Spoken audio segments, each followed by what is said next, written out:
जी आप बोल बिहार किसकी बारी इस प्रोग्राम में आपका स्वागत है। आपको हम 4 तस्वीरें दिखा रहे हैं। जी हां, बिहार में चुनावी बिगुल बज चुका है।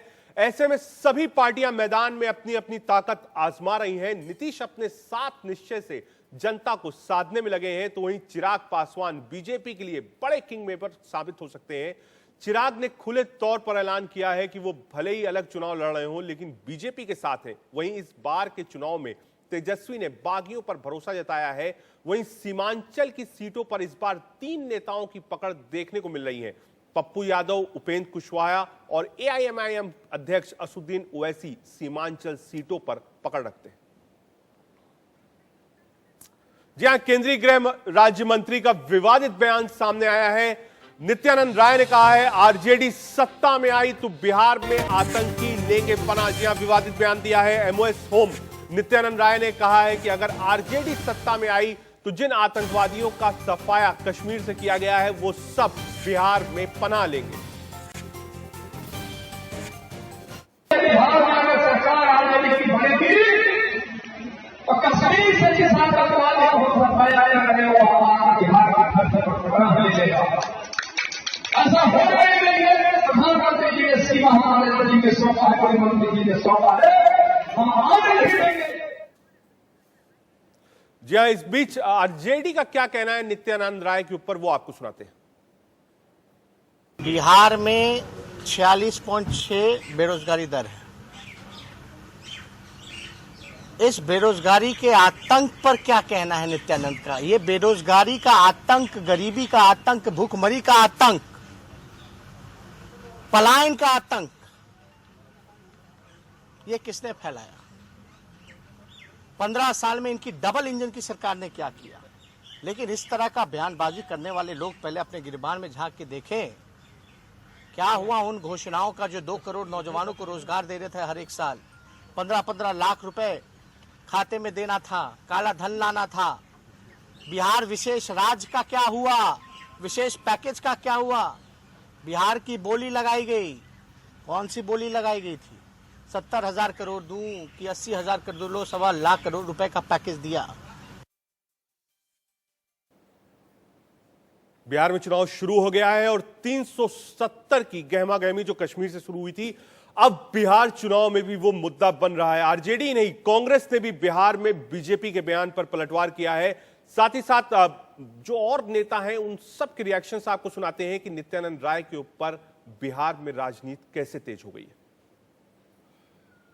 ताज्जुब हो रहा है, अफसोस हो रहा है वो केंद्रीय मंत्रिमंडल में। यहां बेरोजगारी का मुद्दा, मुजफ्फरपुर की बच्चियों का मुद्दा है, कोरोना संक्रमण में बिहार सरकार की नाकामी मुद्दा है, कृषि ठहरा हुआ है, कृषकों का मुद्दा है। क्या बात कर रहे हैं? पाकिस्तान, चीन, कश्मीर के आतंकवादी। अरे साहब, हम तो आपसे ये पूछेंगे कि आप तो आतंकवाद को 1 साल पहले खत्म कर चुके थे। किस तरह की बातें कर रहे हैं? हम लोगों ने आरजेडी को भोगा है, वो सारे दिन स्मरण हैं। तो मैं समझता हूं कि कोई भी जो बिहार का नागरिक है वो निश्चित रूप से आरजेडी को इस बार मौका नहीं देगा। इस तरह का बचकाना बयान देना और राजनीति में एक पद पर रहते हुए, मर्यादित पद पर गृह राज्य मंत्री हैं और गृह राज्य मंत्री के पद पर बैठे हुए व्यक्ति का इस तरह का बयान देना कतई भी न्यायोचित नहीं है। न तो ये जमहूरियत के लिए, न देश के संविधान के लिए, और ये बिहार का अपमान कर रहे हैं। पॉलिटिकल पार्टीज की आपने बात सुनी, सीधे चलते हैं संवाददाता ब्रिजेश पांडे के साथ। ब्रिजेश, बिहार का चुनाव आज से लग रहा है कि शुरू हो गया। अब तक तो सिर्फ नामांकन हो रहा था, टिकट्स की बारी हो रही थी, लेकिन आज जो बयान आया है 370 के ऊपर एमओएस होम नित्यानंद राय ने बयान दिया है, तो क्या माना जाए आज से बिहार का चुनाव शुरू हो गया?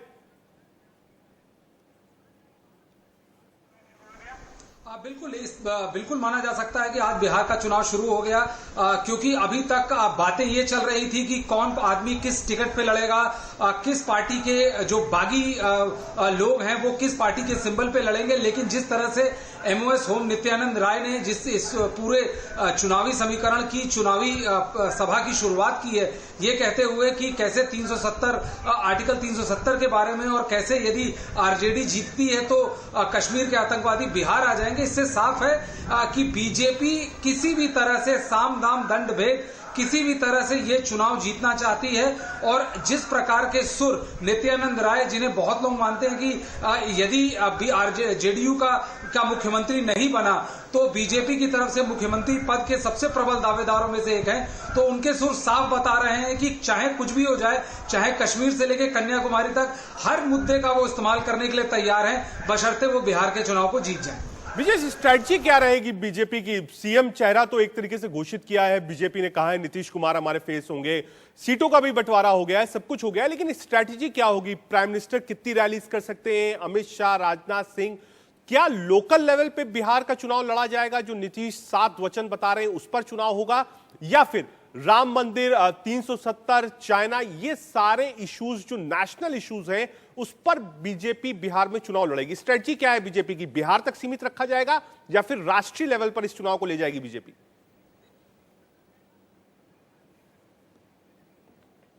एक चीज साफ है कि इस वक्त बिहार में जो जेडीयू और बीजेपी की सरकार है वो एंटी इनकम्बेंसी झेल रही है। प्रधानमंत्री नरेंद्र मोदी करीब 9 से 10 रैलियां करेंगे बिहार में, और जो अभी तक हमें जानकारी मिली है उसके अनुसार जो राष्ट्रीय मुद्दे हैं, राम मंदिर, 370 और तमाम अन्य राष्ट्रीय मुद्दे हैं, वो भी काफी प्रमुखता से छाए रहेंगे बिहार के चुनाव में। भाजपा की तरफ से 30 लोगों की एक स्टार कैंपेनर की लिस्ट इलेक्शन कमीशन को दी गई है, जिसमें राजनाथ सिंह, स्मृति ईरानी और तमाम अन्य बड़े मंत्री शामिल हैं। तो जो मुद्दे रहेंगे, जो जानकारी हमें मिली है, वो उस हिसाब से जो राष्ट्रीय मुद्दे हैं वो ज्यादा छाए रहेंगे, क्योंकि केंद्र का राष्ट्रीय मुद्दे छाए रहेंगे। ब्रिजेश, 1 मिनट सिर्फ आपको रोक रहा हूं, एक बड़ी खबर आ रही है, ब्रेकिंग न्यूज आ रही है बिहार से रिलेटेड। राबड़ी देवी ने तेजस्वी को बताया है सीएम का उम्मीदवार, सरकार बनी तो तेजस्वी बनेंगे सीएम। जी हां, राबड़ी देवी का ये कहना है, महागठबंधन की तरफ से सीएम बनेंगे तेजस्वी यादव, ये कहना है राबड़ी देवी का। जी हां, उनकी मां भी है, पूर्व मुख्यमंत्री भी है, लालू प्रसाद यादव की वाइफ है। उन्होंने साफ कहा है तेजस्वी को तेजस्वी बाप। जी हां, तेजस्वी के साथ बिहार का आशीर्वाद है, ये कहना है राबड़ी देवी का। है ना, लेकिन आपका आशीर्वाद पूरा दे दिया है, आपका आशीर्वाद दिया है, आपका भी आशीर्वाद जरूरी है, माता पिता का भी आशीर्वाद है, भाई बहन का सबका आशीर्वाद है, पार्टी के लोगों का आशीर्वाद है, और पूरे बिहार के जनता का आशीर्वाद है। बिहार के जनता का आशीर्वाद है तो क्यों नहीं बनेगा। हमारे साथ राकेश कुमार सिंह भी जुड़ गए हैं। राकेश, अब राबड़ी देवी तो साफ कह रही है कि तेजस्वी जो होंगे वो सीएम फेस होंगे, साथ में कांग्रेस भी है। क्या कांग्रेस से कोई बातचीत हुई है या बिना कांग्रेस से बातचीत करे ही तेजस्वी को नेता मान लिया गया है?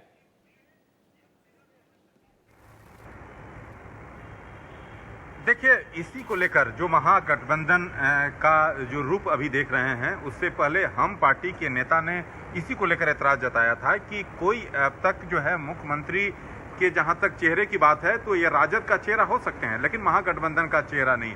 और उसी को लेकर जो हम पार्टी से दूरियां बढ़ी थी, और अब जिस तरह से राबड़ी देवी कर रही, इससे साफ है कि आने वाले दिनों में जहां तक कांग्रेस की बात है, कांग्रेस से जरूर आरजेडी के नेता दावा कर रहे हैं कि कांग्रेस जो है इसको लेकर सहमत होगी, लेकिन औपचारिक रूप से इसको लेकर कोई बातचीत अब तक नहीं हुई है। जैसा कि आप जानते हैं रजत, बिहार विधानसभा चुनाव के लिए सरगर्मियां जो हैं अब बढ़ रही हैं और सभी दलों के नेता प्रचार अभियान में जुटे हुए हैं। और तेजस्वी यादव राघोपुर विधानसभा के लिए आज नामांकन करेंगे और उसके बाद वो जनसभा को संबोधित करेंगे।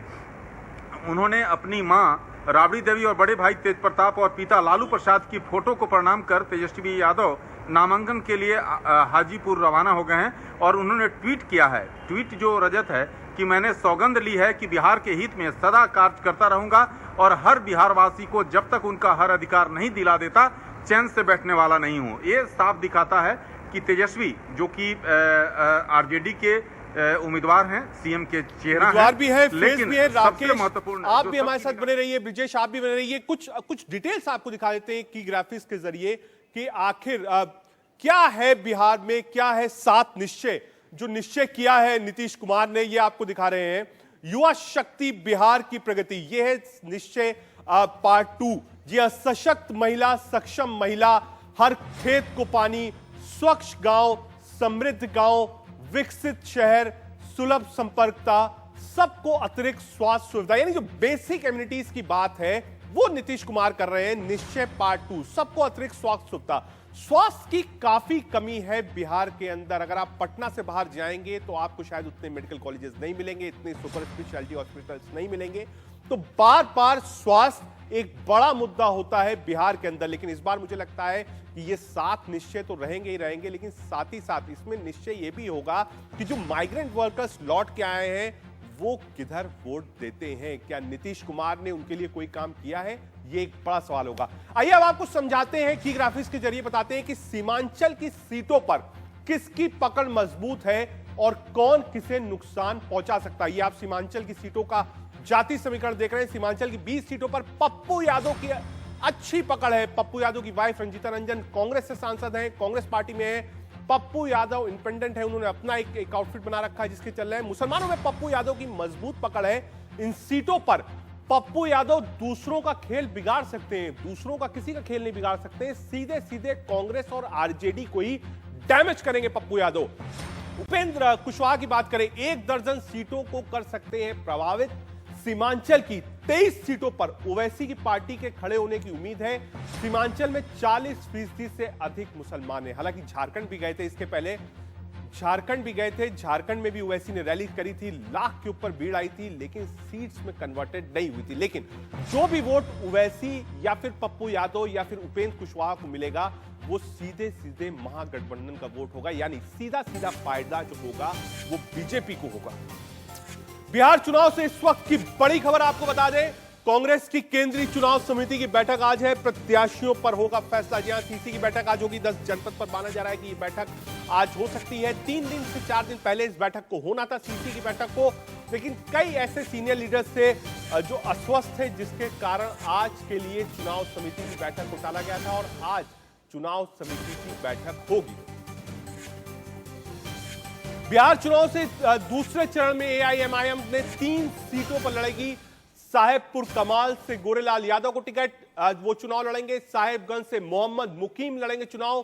फूलवीरो शरीफ से कुमारी प्रतिभा लड़ेंगे चुनाव। जहां 3 सीट अनाउंस करी है एआईएमआईएम ने, यानी ओवैसी मान नहीं रहे। ओवैसी को लगता है कि बिहार में शायद उनको कुछ मिले। महाराष्ट्र में सीट मिली थी, झारखंड में सीट नहीं मिली थी, लेकिन उनको लगता है कि सीटें बिहार में मिल सकती है। उन्होंने एक अपना आउटफिट भी बनाया है, एक अपना आप कह सकते हैं आउटफिट के साथ वो चुनाव में उतरे हैं। बीजेपी बार बार इस बात को कहती है कि वो चुनाव बिगाड़ने आ रहे हैं, कांग्रेस उनको बी टीम कहती है, लेकिन जो भी नुकसान है वो महागठबंधन को है।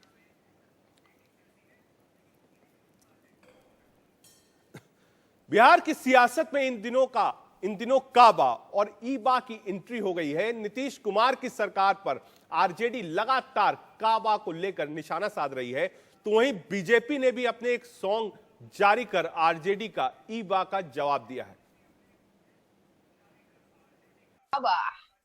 बिहार में काबा, घर के नाम पे मड़ई भैया थुन्नी बल्ली ढहल बा, जूट बोरियवा सुते खातिर 4 लड़कवा लड़ल बा। काबा बिहार में काबा, हफ्ता के मजदूरी जो है रामलाल के मेहरारू, कंधा पे हाथ रखत ठेकेदार बा। काबा बिहार में काबा, ए सुशासन बाबू इज्जत कैले तार तार बा, हमरा लागेला निरहुआ बेमार बा, और सुतल सरकार बा सुधार के दरकार बा। काबा बिहार में काबा, बिहार में काबा, काबा, अरे काबा, रुक अरे रुक बतावा तने काबा। अपन घरवा दूरा बाटे, आपने सर संसार हो, अब बढ़िया सब अवसर बाटे, बदलल बा बिहार हो। हर और सुधार बा देखा, शिक्षा स्वास्थ्य द्वार हो, एनडीए के राज में बदलल आपन ई बिहार हो। IIT IIM बा देखा, डबल बनी अब एम्स हो, इस सब बा परिवर्तन देखा, साफ करा अपन लेंस हो। लौकता बिहार में नंबर 1 बनब